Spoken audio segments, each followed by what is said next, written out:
આગળ સમાચારમાં વાત કરીએ તો 31 ને લઈને સુરતની પોલીસ એક્શન મોડમાં આવી ગઈ છે। સાથે જ કહી શકાય કે પોલીસ દ્વારા સઘન ચેકિંગ હાથ ધરવામાં આવ્યું છે। 31 ડિસેમ્બરને લઈને સુરત પોલીસ એક્શન મોડમાં જોવા મળી છે। સુરત પોલીસ દ્વારા ખાસ ચેકિંગ કરવામાં આવી રહ્યું છે। રાઉન્ડથી ક્લોક કરવામાં આવી રહ્યું છે। ચેકિંગ સાથે જ સ્થાનિક પોલીસ અને ક્રાઇમ બ્રાન્ચનું પણ ચેકિંગ હાથ ધરવામાં આવ્યું છે।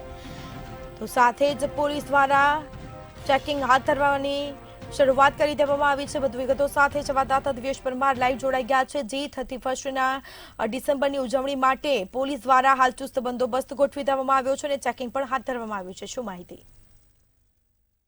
ચોક્કસથી જે પ્રકારે 31મી ડિસેમ્બર છે ને આ દિવસ લોકો ઉજવતા હોય છે, અલગ અલગ રીતે ઉજવતા હોય છે। ખાસ કરીને નશાકારક પ્રવૃત્તિઓ ન થાય તે માટે થઈને સુરત પોલીસ પણ સજ્જ બની છે। ખાસ કરીને 31મી ડિસેમ્બર અમુક સામાજિક તત્વો દારૂ પી અથવા તો ડ્રગ્સનો નશો કરીને ઉજવવાની ફિરાકમાં હોય છે, પરંતુ તેમનું આ કારસો સુરત પોલીસ દ્વારા નાકામ કરવામાં આવી રહ્યું છે। કારણ કે સુરત પોલીસ દ્વારા ચાપતો બંદોબસ્ત છે ગોઠવી દેવામાં આવ્યો છે અને શહેરભરમાં આ પ્રકારે તમામ જગ્યાઓ પર પોલીસ ચેકિંગ હાથ ધરવામાં આવી રહ્યું છે। ખાસ કરીને તમામ વાહનો હોય, ટુ વ્હીલ હોય કે ફોર વ્હીલ હોય, તમામ વાહનોના ચેકિંગ કરી તેમને તપાસ કરીને ત્યારબાદ જ તેમને જવા દેવામાં આવી રહ્યા છે।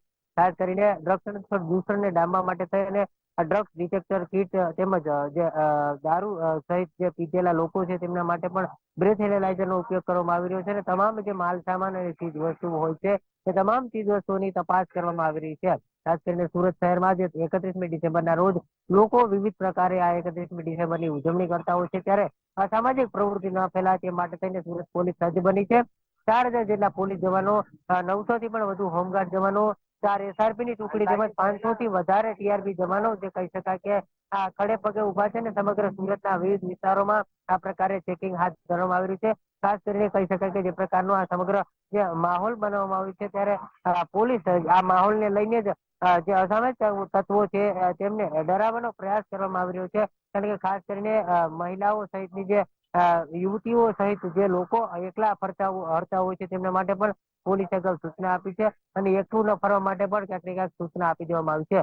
શહેરભરમાં અલગ અલગ વિસ્તારોમાં અલગ અલગ પ્રકારે તમામ જગ્યાએ બંદોબસ્ત ગોઠવી દેવામાં આવ્યો છે।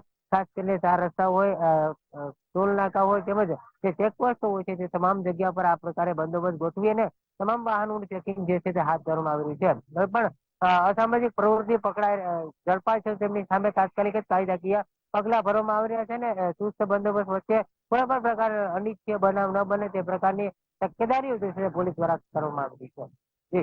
જી, તમામ જાણકારી આપવા બદલ આપનો આભાર। તો સુરતમાં પોલીસ દ્વારા સઘન ચેકિંગ હાથ ધરવામાં આવી રહ્યું છે।